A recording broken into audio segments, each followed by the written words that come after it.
Welcome back to Klepper's Corner. Today in history, where we take a date, shake it hard enough to release the historical sediment, and then hold it up to the light and ask, wait, this was all happening on the same day? Who scheduled this? February 6th is one of those dates where the universe simply refuses to pick a theme.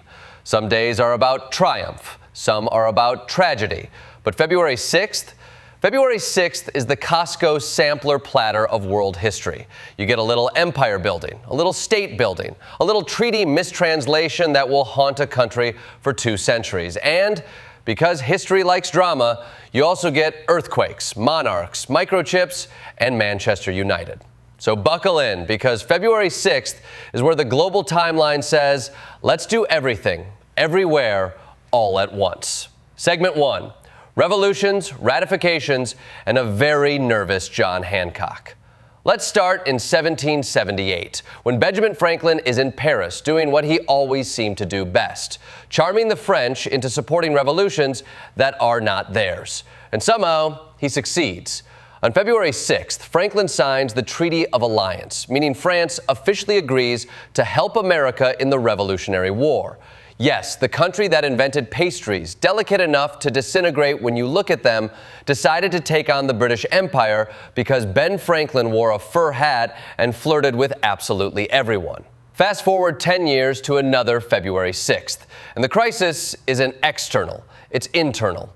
Massachusetts ratifies the Constitution, but barely. The anti-federalists are sweating, the federalists are sweating, and John Hancock is allegedly sick, which is founding father speak for, I am absolutely not choosing a side until I know who's winning.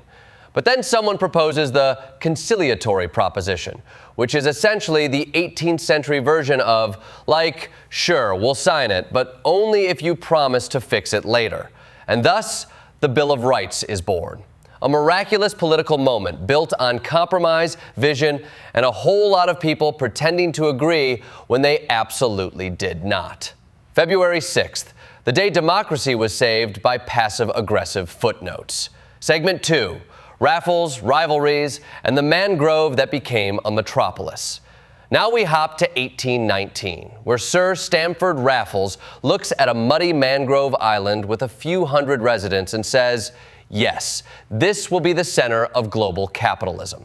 The Dutch, who thought they controlled the region, suddenly discover that the British have shown up with a treaty and a brand new sultan pulled from off-screen like a surprise contestant in a reality show. Raffles basically speed-runs colonialism. He finds a rival prince, declares him the rightful ruler, signs a treaty with him, and boom, Singapore is born. It's the geopolitical equivalent of claiming the front seat of your friend's car by yelling shotgun before they've even unlocked the doors. But the crazy part is, it works. Singapore becomes a global trading hub, a financial powerhouse, the city you book a layover in just to eat noodles. It's one of history's great, this shouldn't have worked, but absolutely did moments. February 6th, proof that sometimes all you need to change world history is a pen, a disputed succession crisis, and a very optimistic British guy. Segment 3. The treaty with 2 meanings and 200 years of arguments. Now to 1840 New Zealand, where the British draft a treaty overnight, always a great idea, and translate it into Maori even faster, an even better idea. On February 6th, chiefs sign what they think is a partnership, while the British think they've acquired sovereignty. This is not a minor misunderstanding. This is, I thought we agreed on pizza, but you showed up with sushi, a moving van, and the deed to my house. Because in English, the treaty says Maori ceded sovereignty. In Maori, it says they granted Kawanatanga, meaning governance. And those are not synonyms. That's not even a Google Translate misfire. That's the geopolitical version of sending a text meaning kinda tired and having someone interpret it as let's break up. Fast forward to 2025.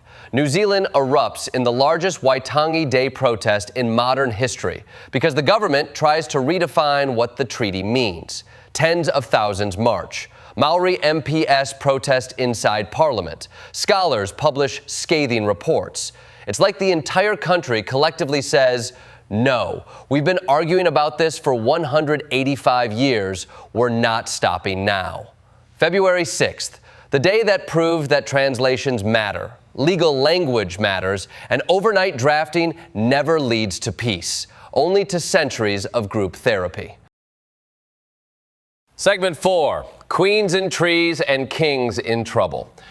February 6th also has some very dramatic energy when it comes to monarchs.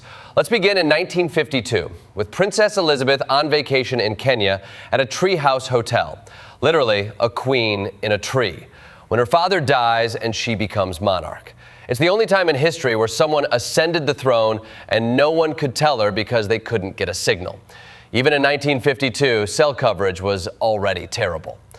Then we jump to 1685 when Charles II dies, leaving the crown to his brother James II, who is Catholic, in a very Protestant country. It's the political equivalent of naming a vegan as CEO of a barbecue restaurant.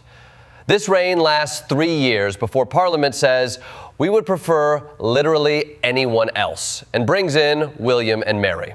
Glorious revolution achieved.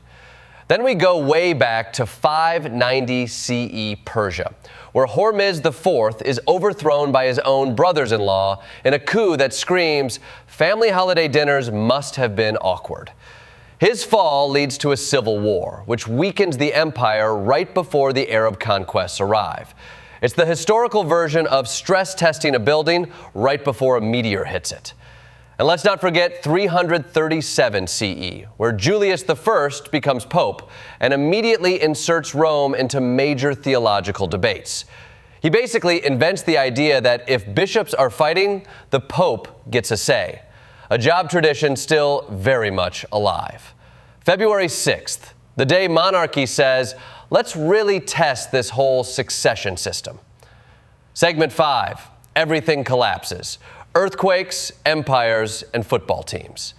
History doesn't always build on February 6th. Sometimes it collapses. In 2023, southern Turkey and northern Syria are hit with 2 massive earthquakes. Over 60,000 people die. Entire cities crumble. The fault ruptures with the kind of force that makes even geology students go, okay, that's enough learning for today. Buildings fall because safety codes were ignored. Aid struggles to reach Syria because the country is in fragments. It becomes a global lesson in how disasters expose political failures. Jump back to 1862, where Fort Henry falls in the Civil War, thanks mostly to the Union Navy. The fort is half underwater, never a promising sign, and Grant gets a victory so easy his troops basically show up after the battle is over. This is not the heroic charge Hollywood imagines. This is the historical equivalent of arriving at a party just as everyone else is leaving with their coats on. Then there's 1958 Munich. Manchester United's young Busby babes are flying home when their plane crashes on a slushy runway. 23 people die. It's one of football's darkest days, but the legacy is resilience. Manchester United essentially rebuilds itself from heartbreak. And in 1694, Brazil, the last stand of Palmares ends. Dandara, a leader of a community of escaped enslaved people, is captured and chooses death over re-enslavement. February 6th holds stories of courage as much as catastrophe. February 6th, the date that reminds us structures fall. Buildings, empires, dynasties. But people endure. Segment 6, starmen, super chips, and superstars born today. Finally, February 6th shows off its range with inventions, icons, and one guy sending a car into space. In 1959, Jack Kilby files the patent for the integrated circuit, the microchip, which is basically humanity saying, what if we shrink the entire world until it fits in your pocket and then spend the next 60 years ignoring each other because of it? This invention becomes the backbone of modern life. Phones, satellites, that smart fridge that judges your grocery habits, all because of one patent filed on February 6th. Then 2018 rolls around and SpaceX launches Falcon Heavy with a Tesla Roadster and a mannequin named Starman. Because NASA sends planetary probes And Elon sends his car to go joyriding. The boosters land in synchronization, like they're auditioning for Cirque du Soleil, and Starman drifts into the cosmos listening to David Bowie. It is, without a doubt, the most expensive music video ever produced.